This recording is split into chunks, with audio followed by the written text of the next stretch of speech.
یہ بات چیت کرنی شروع کر دی. اور جو پنشیر میں جو لوگ مارے گئے، جنہوں نے طالبان کے خلاف بغاوت کی ہوئی تھی، ان کو مارٹائر ان کو کہنا شروع کر دیا کہ یہ شہید ہیں. اب یہ ہے کہ اس جنگ میں طالبان کی مدد ایران نے بڑی کافی کی تھی.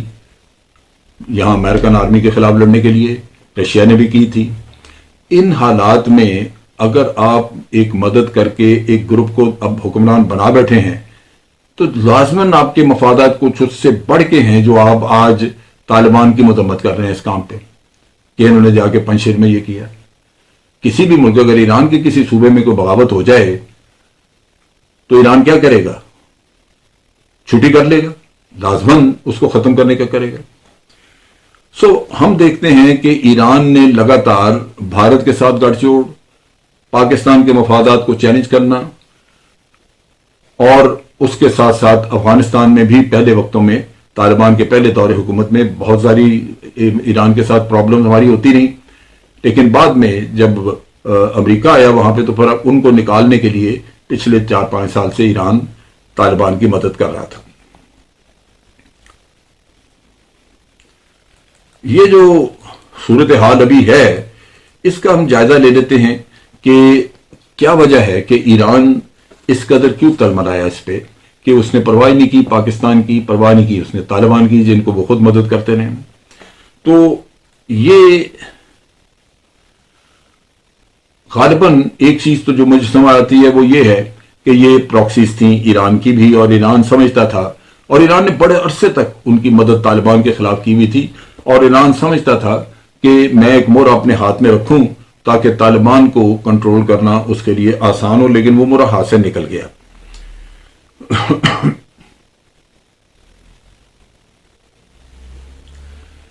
اب طالبان نے ایران کو پیغام بھی دیا کہ ہم آپ کے ساتھ ریلیشن شپ رکھنا چاہتے ہیں، بنانا چاہتے ہیں، ایک دوسرے کے وہ امبیسڈر وغیرہ جو ہے وہ بھیجیں گے، طالبان اپنا امبیسڈر بھیجیں گے.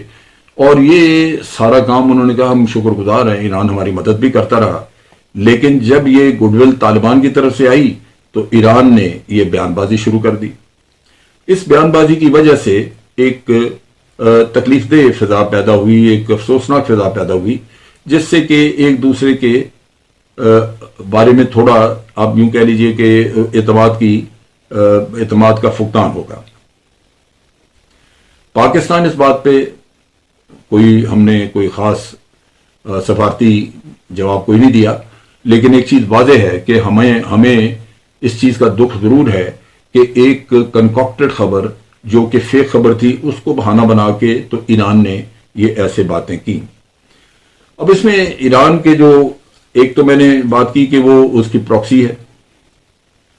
دوسری بات یہ ہے کہ ایران چاہے گا کہ طالبان کی حکومت کے ساتھ وہ لوگ شامل ہو جائیں جن کے اوپر اس کا اثر رسوخ زیادہ ہے، تاکہ بعد میں بھی جو ان کی سیاست ہوتی ہے اس میں ایران اپنے پاؤں رکھے اور اس کی خبر گیری کرتا رہے، اور جو بھی اس کو ضرورت who influence come is come maintain کرے، جس کی وجہ سے ایران کو ایک زیادہ فلیکسیبلٹی رہے افغانستان میں. پھر اب ایران کے اندر اپنے بھی مسائل ہیں، وہاں پہ بہت سارے لوگ ہیں جو سمجھتے ہیں کہ طالبان جو ہیں وہ کل کو شیعہ پاپولیشن کے ساتھ کوئی اچھا سلوک نہیں کریں گے، لہذا وہ چاہتے ہیں کہ شیعہ کے اوپر ان کے طالبان کے اوپر کوئی چیک رکھا جائے. وہ انٹرنل پریشر بھی ان کا تھا، لہذا اس لیے بھی وہ ان کو پال رہے تھے کہ یہ پنشیری جو ہیں یہ کسی وقت پہ کام آئیں گے. تو ڈومیسٹک پالیٹکس جو ہیں اس کا بھی ریزن ہو سکتا ہے. دوسری چیز یہ ہے کہ ایران لازماً چاہے گا کہ جو مائنورٹی گروپ ہیں جس میں تاجک ہیں، ازبک ہیں، ہزارے ہیں، ان کے اوپر وہ اپنا انفلوئنس قائم رکھے، اور وہ مقصد بنیادی یہی کہ آپ طالبان کا توڑ اپنے ہاتھ میں رکھیں. یہاں پہ ایران اپنے چائنا کے ساتھ لنک بھی ڈیولپ کرنا چاہتا ہے جو کہ افغانستان سے گزرے گا، اور اس کے لیے اس کو ضرورت ہوگی کہ وہ جس بھی علاقے سے گزرے وہاں اس کا اپنا انفلوئنس موجود ہو، لہذا یہ تاجکستان کے تھرو بھی جا سکتا ہے، جائے گا. تو اس وجہ سے بھی ایران جو ہے وہ ہو سکتا ہے کہ اس کو خیال ہو جس کی وجہ سے وہ ریئیکٹ کر رہا ہے. لیکن ایک چیز جو بڑی واضح ہوئی، جس کا میں سمجھتا ہوں کہ پاکستان کے خلاف ایران کو لازماً اس سے کچھ نفرت پیدا ہوئی، یا اس کو تکلیف بہت جو پہنچی، وہ یہ کہ جب یہاں پہ اشرف غنی کی حکومت تھی افغانستان میں، تو